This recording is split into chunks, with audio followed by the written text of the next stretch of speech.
Welcome to Marble Mind. Here, we forge an unshakable spirit in the fire of ancient wisdom. Look around you. Look at the things you think you own. Your house, your money, your reputation, the people who sleep under your roof, your very health. Most men walk through life with a desperate, white-knuckled grip on these things, believing that as long as they hold on tight enough, they are safe. They build their entire identity on the shifting sands of external possessions, and they are terrified of the wind.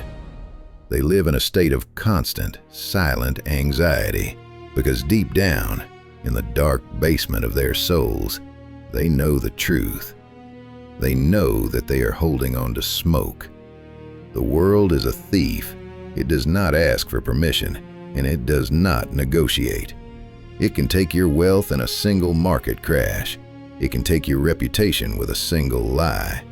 It can take your loved ones with a single heartbeat. And it will, eventually, take your life. Most people are shattered by this reality. When they lose something, they don't just lose an object. They lose a piece of themselves because they were attached.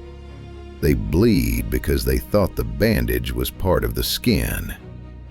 In this session, we are going to perform a radical surgery on your perspective.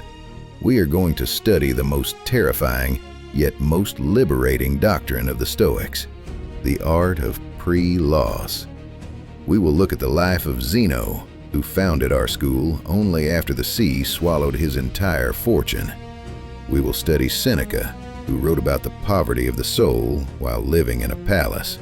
And we will follow Marcus Aurelius, who governed an empire while constantly preparing to leave it. To be ready to lose everything is not to be a nihilist. It is to be a master. It is to enjoy the wine while it is in the cup, but to never cry when the cup is broken.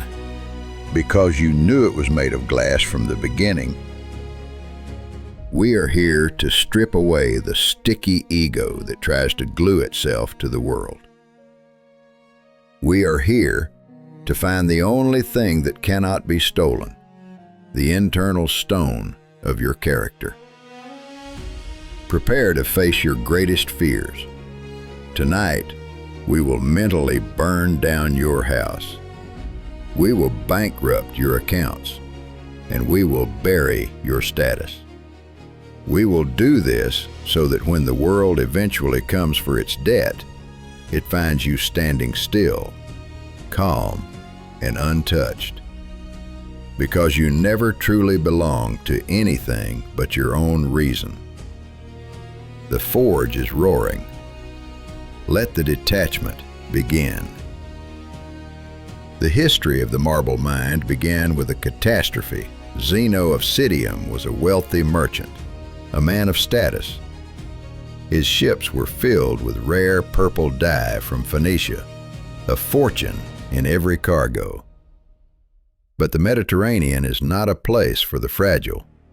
In a single storm, the waves claimed everything: his ships, his wealth, his future.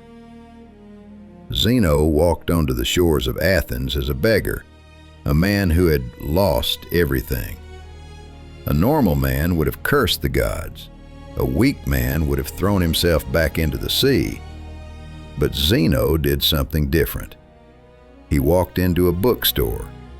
He began to read about the life of Socrates, and he realized a truth that would change history.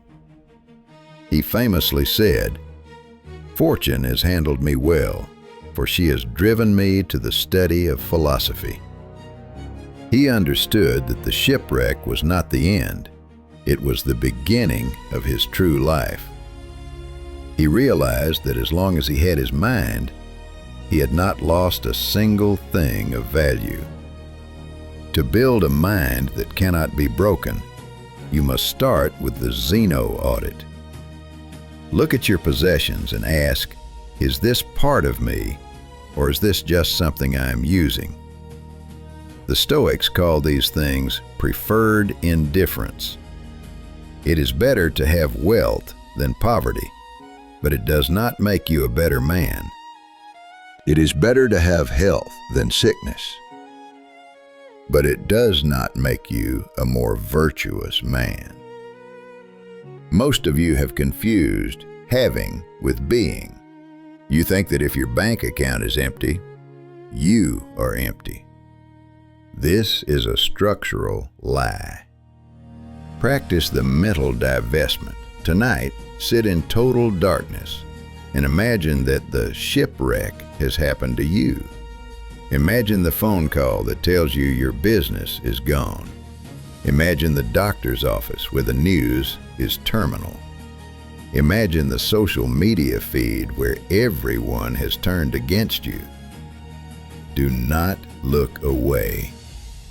Feel the coldness of the loss, and then find the one part of you that remains, that spark of reason, that ability to choose your next thought. That is the only thing that is you. The man who is ready for the shipwreck is the only man who can truly enjoy the voyage. He is not scanning the horizon for storms with a trembling heart. He is looking at the stars. He knows that if the boat sinks, he knows how to swim. He has placed his value in his character, which no ocean can drown. Your life is a loan from the universe, and the universe can call that loan at any moment, without notice. The interest you pay is your anxiety. Stop paying it. Recognize that everything you have is merely a temporary deposit, and your only job is to return it with dignity when the time comes. When you are ready to be a beggar, you can finally live like a king. You must become a ghost in the machine. Enjoy the comforts, enjoy the relationships, enjoy the sunlight. But keep your bags packed. Keep your spirit detached. The steel mind is a guest in the world, but a ruler in the self. The shipwreck is coming for everyone, but for the Stoic, it is just a change of scenery. The world tells you to think positive, to visualize success, to manifest your desires. This is a recipe for a fragile spirit. It leaves you blind and defenseless when the shadow finally falls. The Stoic does the opposite. We practice premeditatio malorum, the premeditation of evils. We do not look for the light. We sit in the dark and invite the monsters to the table. Seneca wrote to his friend Lucilius, "The unexpected blow strikes the hardest." If you are surprised by a tragedy, you are twice defeated, first by the event, and then by your own shock. But if you have already walked through the fire in your mind, the heat cannot burn you. Tonight, perform a structural stress test on your life. Look at your child and realize they are mortal. Look at your hands and realize they could be paralyzed tomorrow. Look at your career and see it turn to ash. This is not negativity. It is military readiness for the soul. By visualizing the loss, you do two things. First, you remove the element of surprise. When the earthquake happens, you are the only one who isn't running in circles. You are the one looking for the exit. Second, and more importantly, this practice creates a profound, almost terrifying gratitude. When you truly accept that your loved ones could be gone by morning, you do not take them for granted tonight. You do not waste your time in petty arguments. You see the gold in the ordinary moment because you have already seen the gray of the grave. The steel mind uses the worst case as its baseline. If you are prepared for the abyss, everything else is a gift. If you are ready for the storm, the rain is just a melody. Stop hiding from the truth. The universe is a machine of change, and change often looks like destruction. Build your house on the bedrock of loss, and no flood can ever take you down. It is not enough to think about loss. You must feel its cold breath. Seneca was one of the richest men in Rome, but he understood that wealth is a gilded cage. It makes you soft, it makes you dependent, and it makes you a slave to the fear of losing it. To break the cage, he practiced voluntary poverty. He would set aside days every month to live on the coarsest bread, to wear a rough, cheap cloak, and to sleep on the hard ground. He would ask himself, "Is this the condition I so feared?" He realized that his body needed very little, and his soul needed even less. By intentionally suffering, he robbed the world of its leverage. If you can be happy with water and a crust of bread, no tyrant can threaten you, and no market crash can destroy you. You must turn your life into a laboratory of detachment. Once a week, sleep without your pillow. Once a month, take a cold shower when the house is freezing. Go for a day without your phone or a day without food. Do this to prove to your animal brain that comfort is not a requirement for life. Most of you are hostages to your own lifestyle. You are terrified of a lower standard of living, and that terror makes you a coward. It makes you stay in jobs you hate. It makes you tolerate people who disrespect you, and it makes you lie to yourself just to keep the status quo. But when you have practiced being nothing, you are free to do anything. The steel mind is not built in a palace. It is built in a cell. If you can find your peace in the absence of things, you will be invincible in the presence of them. You will move through the world with a quiet indifference, like a king visiting a foreign land, enjoying the hospitality, but always ready to depart. If this path resonates in your heart, become a part of our brotherhood. Subscribe to Marble Mind. Most of you are slaves to people you do not even respect. You build your mind on a foundation made of others' likes, nods, and approving glances. You fear the loss of your status more than the loss of your own soul. But the Stoic knows reputation is the most fragile of phantoms. It is the property of the mob, and the mob is as fickle as a gale in a winter storm. Epictetus, a man born into the chains of slavery, understood this better than anyone. He taught, "If you wish to improve, be content to appear clueless or even stupid in extraneous matters. To build the steel mind, you must be ready to lose your good name at any moment. You must be prepared to be betrayed, slandered, or simply forgotten." Look at the world today. People live in terror of being canceled. They fear to speak the truth because it might cost them their image. They are hostages to their social avatars. But for the marble mind, your reputation is not you. It is merely noise in the heads of other people. and what happens inside the heads of others is none of your business. Practice social exposure. Imagine that tomorrow, everyone you know turns their back on you, that all your achievements are discredited.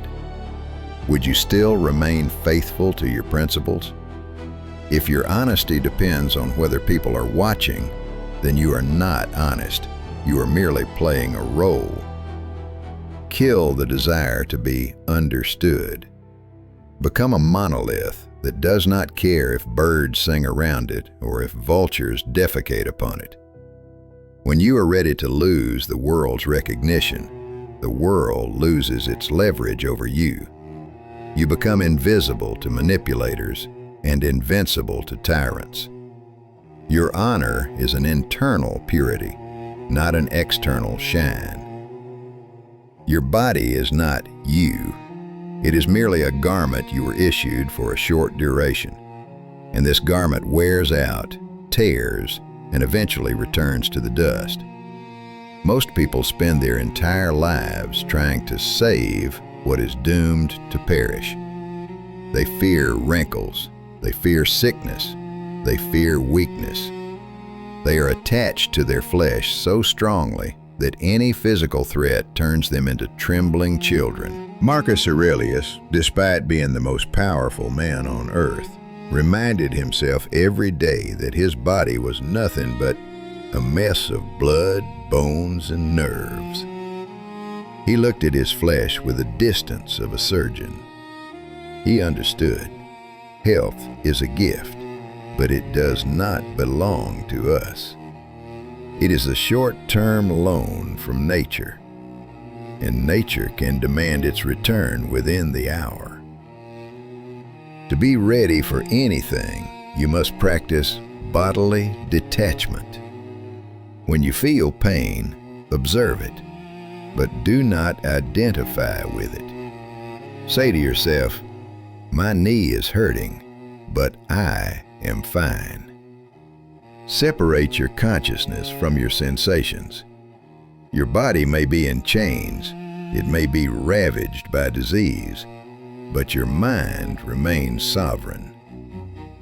Look at Epictetus. His master once began twisting his leg for amusement. Epictetus calmly said, "You will break it." And when the leg snapped, he merely added, "Did I not tell you it would break?" There was no anger in him, no self-pity. He knew his leg was external. It was not him. You must be ready to lose your sight, your hearing, your ability to walk. Does this sound dark? No, it is the highest form of strength. The man who is ready to lose his flesh no longer fears death, and the man who does not fear death is the only one who is truly free. Stop worshiping your reflection. Temper your spirit so it can stand upright even in the ruins of the body. You are the will. You are the reason. You are the choice. Everything else is just scenery that will soon be changed. This is the hardest lesson, the one that makes most men turn away from the path of stone. We love our parents, our partners, our children. We build our world around their presence, and we tell ourselves that they will always be there. But the steel mind looks at the truth without blinking. Marcus Aurelius wrote, "When you kiss your child, say to yourself, 'Tomorrow they may be dead.'" This sounds cruel to the modern ear. It sounds cold, but it is the highest form of love. Most of you love with a possessive grip. You treat people as if they are your property, as if the universe owes you their presence forever.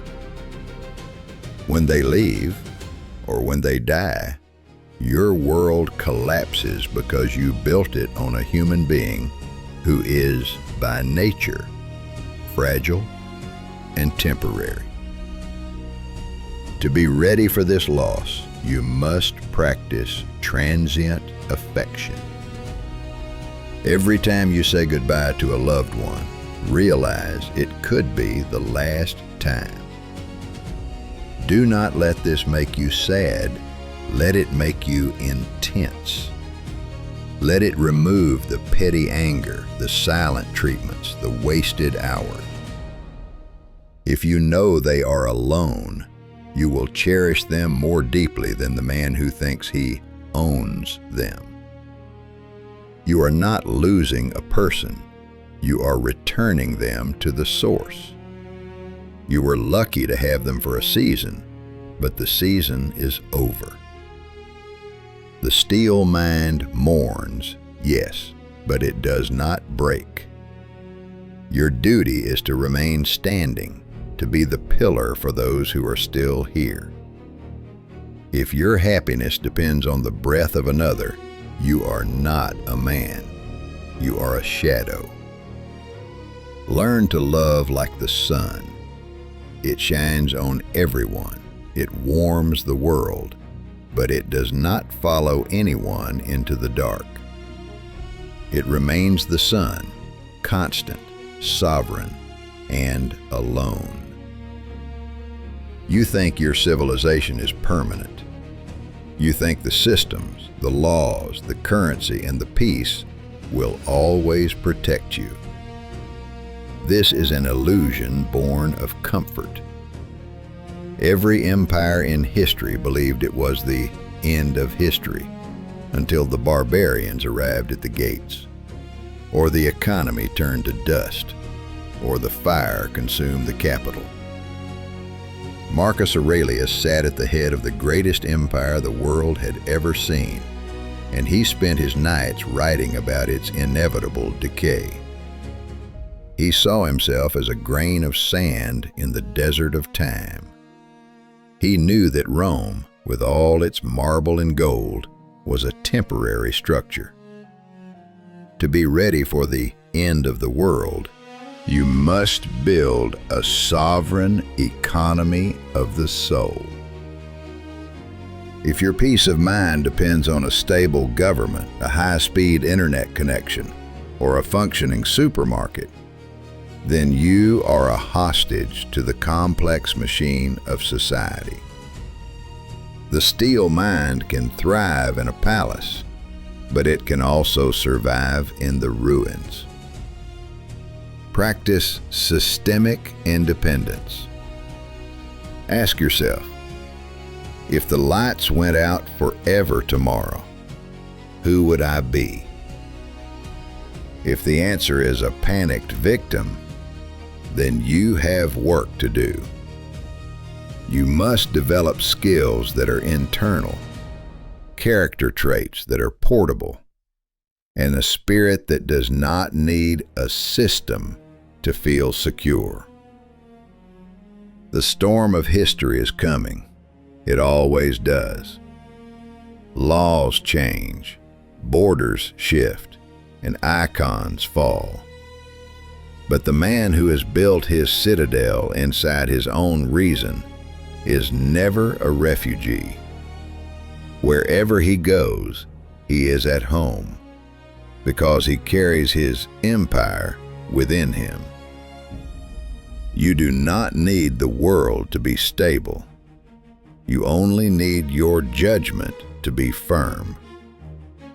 When the world burns, the Stoic does not ask why. He asks, what is my duty now? We guard our wallets, we lock our doors, we protect our houses, but we allow the world to steal our time. The only resource that is truly finite, and the only one that can never be replaced. Most men live as if they have an infinite supply of mornings. They waste their hours in anger, in gossip, in waiting for a better moment, and in chasing the shadows of others' opinions. Seneca wrote in On the Shortness of Life, "People are frugal in guarding their personal property, but as soon as it comes to squandering time, they are most wasteful." You must be ready to lose your time to the nature of fate, to sickness, to old age, or to the demands of duty. But you must never give it away to the trivial. To be ready to lose everything, you must first stop losing yourself in the noise. Practice the death of the future. We spend our lives preparing for a life that hasn't happened yet. We are always about to live, but the steel mind lives in the absolute present. If you are ready to die tonight, then you have not lost any time, because you have already used what you were given. The theft of time only hurts the man who was saving his life for later. Look at your clock. Every tick is a loss. Every second is a piece of your life falling into the void. Do not be afraid of this. Embrace it. When you realize that your time is already lost the moment it passes, you stop being a slave to the future. You become intense. You become focused. And you become calm, because you are no longer trying to save what cannot be saved. Your thought is important. Leave a short but meaningful comment under this video. Let it be your seal on today's lesson. This is the keystone of the marble mind, the ultimate loss, your own existence. Most men spend their entire lives in a frantic, sweaty flight from the thought of death. They build skyscrapers. They write books. They seek fame, all to distract themselves from the cold fact of the grave.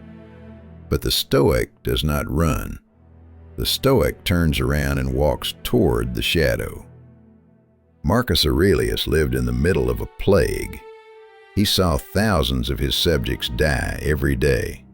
He saw his own children perish. He looked at death not as a tragedy, but as a natural process, like the ripening of a grape or the falling of a leaf. He practiced mors ante mortem, the death before death. To be ready for this, you must perform the final meditation. Imagine the moment your breath stops. Imagine the world continuing without you, your house being sold, your name being forgotten, your body returning to the earth. If this thought terrifies you, it is because you are still clinging to the ego. You still think you are the center of the universe. The steel mind is a mind that has already died. By accepting the total loss of yourself, you gain a terrifying power. How can a tyrant threaten a man who is ready to die? How can a crisis break a man who has already seen his own funeral? You become indomitable because you have nothing left to protect. When you lose the fear of your own end, you lose the fear of everything else. You stop being a puppet of your survival instinct. You stop being a coward, and you finally start to live with absolute integrity. Death is not the enemy. It is the teacher. It tells you what is real and what is vapor. Listen to it, and you will find a freedom that the living will never know. We have burned down the house. We have buried the reputation. We have released the loved ones, and we have faced the grave. Now, look at what is left. If you have followed this path, you will find that you are not empty. You are solid. You have reached the state of ataraxia, the lucid stillness that comes when the world has no more hooks in your flesh. The man who is ready to lose everything is the only man who truly possesses anything. Most people do not own their lives. Their lives own them. They are obsessed with protecting their stuff, and in doing so, they become servants to their possessions. But the Stoic is different. He uses the world. He enjoys the world, but he does not belong to the world. He is a sovereign of the void. Think of the quiet confidence of a man who knows that even if he is stripped naked and thrown into a foreign land, he will still be himself. He still has his courage. He still has his justice. He still has his self-control. These are the internal goods that the Stoics called the only true riches. Everything else is just luggage, and a master travels light. To be ready is not a state of tension. It is a state of relaxation. When you are no longer afraid of loss, the static of anxiety vanishes from your mind. Your vision becomes clear. Your decisions become sharp. And your actions become powerful. You are no longer hedging your bets. You are playing the game of life with house money, because you have already accepted that the house will eventually take it all back. Stay in this state of readiness. Do not let the dust of comfort settle on your soul again. Keep your bags packed. Keep your spirit detached.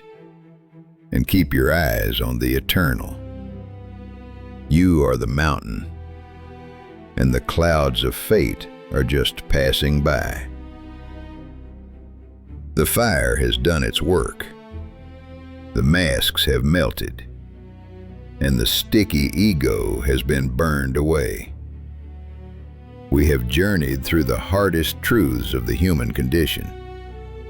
We have looked at the shipwreck, the poverty, the social shame, and the final silence. And we have found that none of them are evil. They are simply the price of admission to this universe. The only true evil is a soul that is too cowardly to let go of what was never its own. You are now a part of the marble mind. You carry within you a piece of the same steel that held Seneca steady when the guards came, and the same stone that allowed Marcus Aurelius to lead an empire while his heart was breaking. You are no longer a victim of what if, because you have already faced what is. Go out into the world today and look at your possessions. Look at your status, and look at your people. Love them deeply. Serve them fully. But remember the secret. It is all alone. When the world comes to collect, do not cry. Do not plead. Do not beg for more time. Simply open your hands and let it go, with the grace of a king returning a borrowed crown. You have lost nothing, because you have found yourself, and that is the only victory that lasts forever. The storm will howl, the empires will fall, and the stars will go dark. But you remain. Hold the line, stay cold, and be ready. Always. This is Marble Mind.